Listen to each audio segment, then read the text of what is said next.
శ్రీ గురుభ్యో నమః. శ్రీ పరమానంద శంకర నారాయణ స్వామి వారి పాదపద్మములకు నమస్కరించుకుంటూ ఈరోజు మనము గురుగీత నుండి 22వ రోజు విచారించుకుంటున్నాము. నిన్నటి శ్లోకములో తర్వాయి భాగమును ఈరోజు మనం విచారించుకుందాం. అయితే నిన్నటి భాగములో బ్రహ్మవిద్ బ్రహ్మైవ భవతి అను ప్రకారము ఆ పరబ్రహ్మమే గాని అన్యుడు కాజాలడు కనుక గురువు యొక్క నామరూపాలను వదలి గురుతత్వమునే హంతఃకరణయందు ప్రతిష్ఠించుకొని క్షణమైనను దానిని మరవక తన వర్ణాశ్రమోచిత కార్య కలాపములెల్లా చేయుచుండును అని మనకు అక్కడ నిన్నటి భాగంలో విచారించుకున్నాము. ప్రస్తుత విచారణీయ ఈ శ్లోక భావమునకు ఈ పద్యములందలి భావమునకును కొంచెము భేదమున్నది. ఎట్లనగా శ్లోకమునందు విధించిన ధ్యానము సాధనకు సంబంధించినది అనగా గురుకృపా సంసిద్ధికై శిష్యుడు చేసే ఉపాసన విధానమునకు చెందినది. పద్యము సాధనాంతరము. ఆ భాస్వర పరతత్వము వేద్యమైన పిమ్మట దాని ఎందెల్ల సుప్రతిష్ఠితుడై స్థిమిత లక్షణము కలిగియుండునో వివరించుచున్నది. ఉభయత్రా స్వైరిణి అనగా దృష్టాంతం ఇక్కడ మియ్యబడినది. స్వైరిణి అనగా ప్రేమ అపవిత్రమైనది కదా.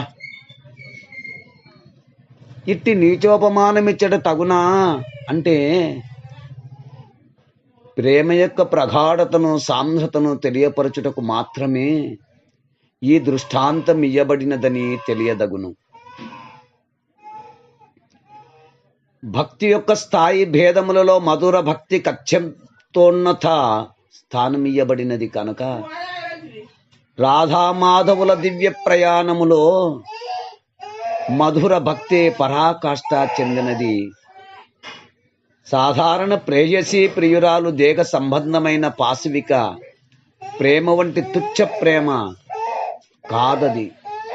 అది దివ్యము, కేవలము ఆత్మ సంబంధమైనది, మహాపవిత్రమైనది. దృష్టాంతమందలి ఏదో ఒక ప్రత్యేక లక్షణం మాత్రమే దృష్టాంతమనందలి మరి యొక్క లక్షణములతో పోలియుండును గాని ఆ రెంటి యొక్క గుణదోషములన్నింటికీ పోలిక ఉండజాలదు.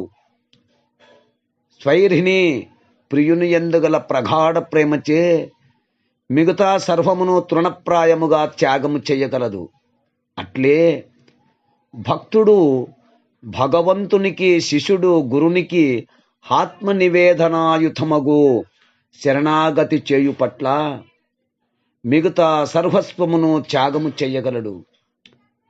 దృష్టాంతములలో ఈ ప్రేమత్యాగముల రెంటి ఔన్నత్యమునకు మాత్రమే పోలిక మరియును నిరంతరావచ్చిన్న ధారావాహికముగా స్వైరిణి అనగా ప్రియుని ధ్యానములో నిమగ్నమై ఉండును.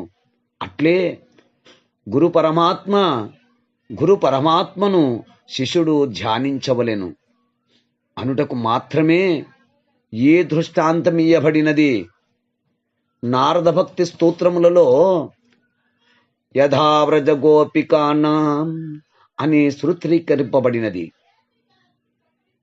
నందవ్రజము బృందావనమునందలి గోపికాంగనలు నందనందనుడు సశైవ వారాభ్యాసేసిన బాలక్రీడలకు కొంటె పనులకు ముగ్ధులై బాల్యమాదిగా నతనిని ప్రేమించుచు చెప్పబడిన రీతిగా తద్విధంగానే గీతలో తద్బుద్ధయస్తథాత్మన తన్నిష్టాస్తత్పరాయణ అని గీతాచార్యుడు గీతలో తెలిపినట్లు శ్రీకృష్ణుతోడే లోకమని అతనితో వనక్రీడ, జలక్రీడ, రాసక్రీడ మహోత్సవములయందు తేలియాడుచు అతని నామ రూప గుణ శ్రేష్టాధికము నుండి క్షణమైన మనస్సును మరల్చకుండిరి గదా. భక్తునికి భగవంతునికి మధ్య నుండవలసిన భక్తి యొక్క ఆదర్శం అట్టిదే కదా. ఎలాగంటే పతిభక్తి పారాయణయగు పతివ్రత తిలకమునకు భర్త ఎండు భక్తియు నట్టిదే కనుక భాగవత కృష్ణదేశికేంద్రుల వారు ఇలా సెలవిస్తారు. 234 కందార్థము చూడనగును. సతీ పొరుగురికి పోయిన పతిరాకడ కోరినట్లు భావములోనన్ మతిమంతుడు సచ్చిష్యుడు సతతము గురు రాకగోరు సత్యము వినరా అంటూ మనకక్కడ భాగవత కృష్ణదేశికేంద్రుల కందార్థములో గురుమూర్తిని ధ్యానించు పద్ధతి ఈ కందార్థములలో వివరించారు. తద్విధంగానే 233 కందార్థములో కూడా జలము నెడబాయనుల్లని జలచరముల టీవి భూని చచ్చిష్యుడు జలజంబను పీఠముపై నిలిపి ఇతరము మాని గురువుని కొల్చు సుమ్మి తదుక్తులని తల్చి నమ్మి అంటూ మనకు జలముని విడిచి బయటకు వెళ్ళాలనే సంకల్పము జలచరములకు ఎంత మాత్రము ఉండనట్లుగానే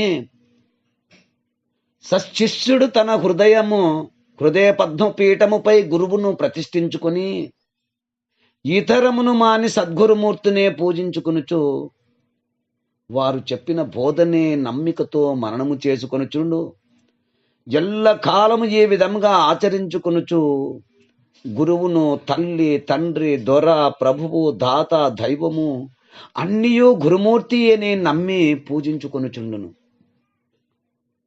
తద్విధంగానే గురుపుత్రులే గంధార్థమును గురుముఖత చక్కగా విచారించి ఆచరణ ఎందించుతే జయముందెదరుగాక. తర్వాయి భాగమును రేపటి భాగములో విచారించుకుందాము. జై గురుదేవ.